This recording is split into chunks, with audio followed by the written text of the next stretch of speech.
Good afternoon. This is case number 2023 CR 407, State versus Chad Doerman. Mr. Doerman is present with counsel. Mr. Myers, Mr. Haynes is excused today, is attending the graduation ceremonies of his son. On behalf of the state, Mr. DeCalzi, Ms. Laura Barron, Allen, Ms. Terpstra, and Mr. Tharp. And the court reporter is obviously here as well. This matter was set today for, in essence, a pretrial to address the motion that was filed on April 30th on behalf of Mr. Doerman pursuant to 2929.025, colloquially referred to as the Serious Mental Illness Statute, or the SMI motion. I don't need to go through the motion itself. It speaks for itself, and we're here to address the scheduling for this. We had initially a brief pretrial on Monday of this week when the issue was first raised. Nothing of substance was really conducted in that in-chambers pretrial, other than advising that the motion was going to be filed and we needed to address the timing of the motion and the parameters of that motion. It's a fairly new statute, it's 3 years old, so it's fairly uncharted at this point in time, but nevertheless, that's why we're here. I had a pretrial just before coming out here again, nothing of real substance other than discussing some potential dates so everybody can review their calendars. And if I could, initially, Mr. Myers, it's your motion. We have had some discussions, and I know on behalf of the state, the motion, Mr. Myers, reflects that you will file your evaluator's report, not file it, you will provide it to the state. It's obviously not something that's being filed of record, but you will provide that evaluation to the state not later than June 3rd. Is that correct? That is correct, Your Honor. We have communicated that time frame to the person working on our team on this issue, and we will meet that deadline. All right.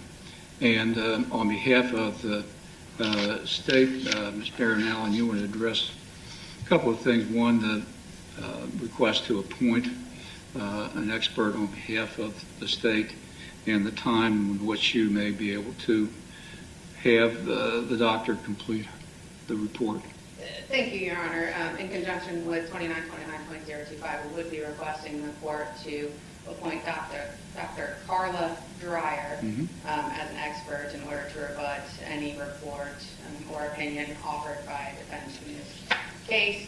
We have spoken with Dr. Dreyer, and she has indicated that she will work and do her best to have a report done by July 3rd. Obviously, she's coming into this much later than the defense expert who has had 9 months to meet with Mr. Doerman and begin working on this report, but she is, in anticipation, she has started reviewing materials in this case, so she will work to have that report by July 3rd. And 2929.025D1 does recognize that when this issue is raised, and the burden is obviously on the defense, but it affords the prosecutor the opportunity to present evidence to contest the diagnosis, and obviously that would include expert testimony, at least as far as this court's concerned, expert testimony from a qualified doctor, and so I will appoint Dr. Dreyer to pursue the matter on behalf of the prosecutors. With that said, we've also discussed that this is, while the statute labels this as a pretrial hearing, it's really a much more complex and detailed hearing, and as I call it, it's not a pretrial hearing, it's a pretrial trial, simply limited to whether the death penalty can be eliminated or can be maintained based upon the statutory conditions there. And it's my understanding that the parties should be able to go forward with that hearing on August the 5th. And that's the date we've selected. Correct, Mr. Myers, you're in agreement with that, August 5? We are, that's an agreement. And I know on behalf of the state, August 5. Could be 2 days, could be 3 days. We don't really know. Also, on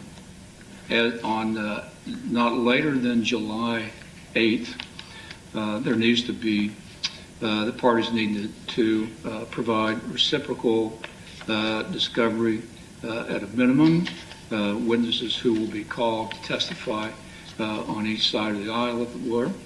If there are exhibits that would be admitted, I'd like to at least have a list similar to what we do in a trial, identifying what exhibits may be presented by both parties by July 8th.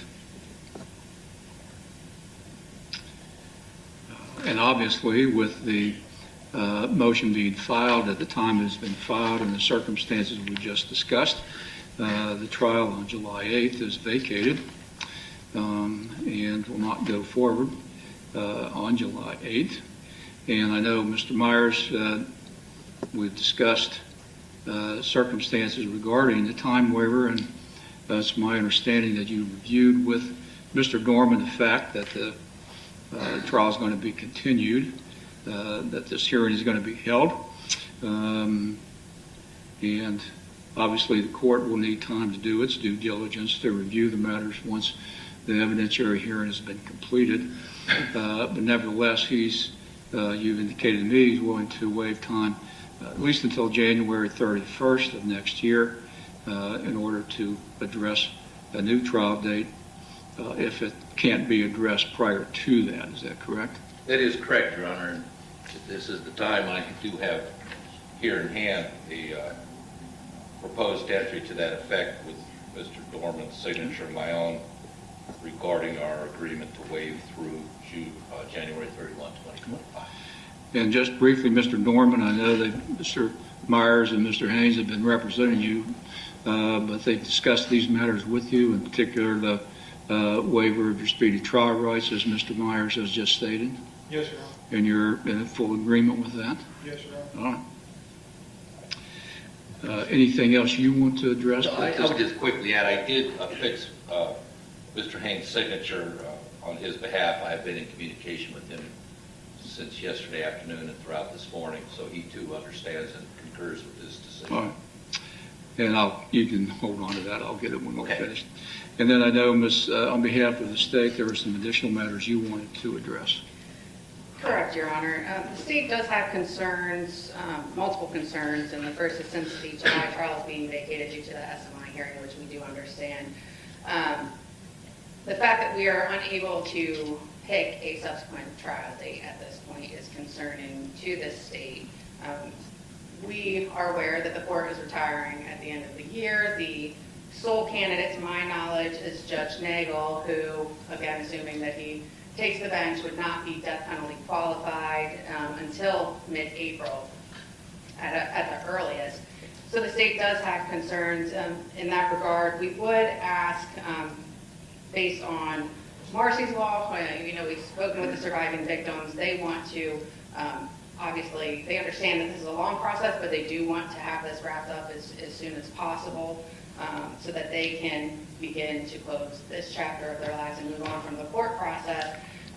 So that being said, we discussed the possibility of having this re-rolled within our own court. We are going to look into that and see if that is a possibility.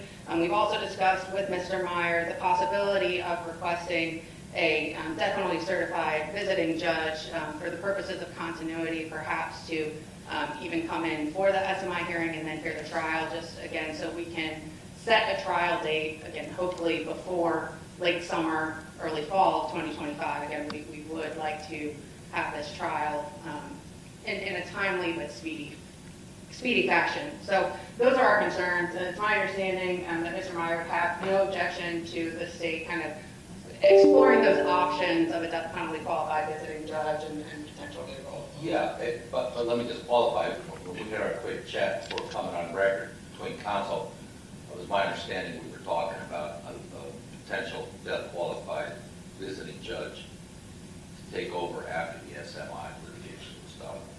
I'm just saying that out loud on my feet. I had anticipated that you were thinking about changing the guard even for the SMI litigation. Well, we reach out and see how that would work with the Supreme Court, whether it would just be for trial, whether they prefer. That I think could portend even further delays, because this court obviously is prepared to schedule that 2 or 3 day hearing, as it already has. If a newcomer arrived from out of county, who knows how that could get scheduled. My entire point is we would be looking for information. I understand. Whether or not we can do that. Well, as I would say in judges' circles, if you will, I'm aged out. Constitution provides that if I was older than 70 before I was able to run for re-election, before my term started, I could not run, and I'm certainly older than that. I'll be 74 in December, so I'm aged out.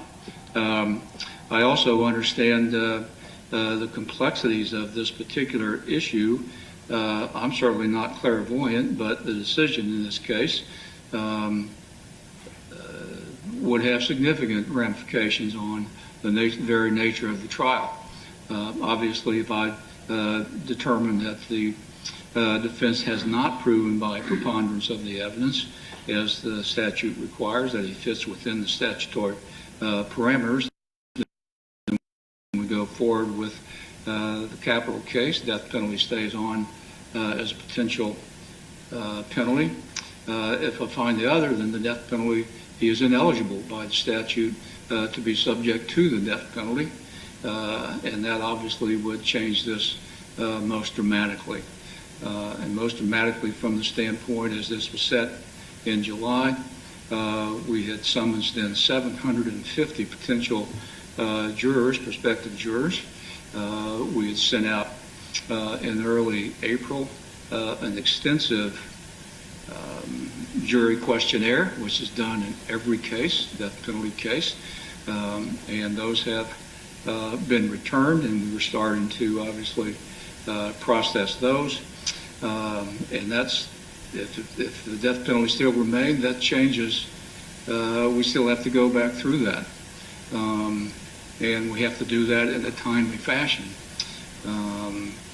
And we just have to deal with the matters as they are raised. And as as I indicated earlier, I mean, the not guilty plea was just filed about 90 days prior to trial. This was filed just 60 days prior to trial. Nothing inappropriate. They filed it this time. This is casting no aspersions whatsoever on the matter. The statute, 2929.025, simply says this can be raised at any time before a trial, which means it could have been raised the day of trial or the day before trial, which would have been certainly something thankful that we're not facing that, to tell you the truth. So with that said, the trial obviously will be vacated. I'll put a separate order out on what we've discussed, the timelines here. Obviously, there's time between now and then to flush out other issues regarding setting the trial date and things along those lines, and we just have to move forward as best we can. Anything further on behalf of the state? Hey. Okay. Mr. Myers? No, thank you. All right, thank you. We'll be adjourned. Thank you, Judge. All right.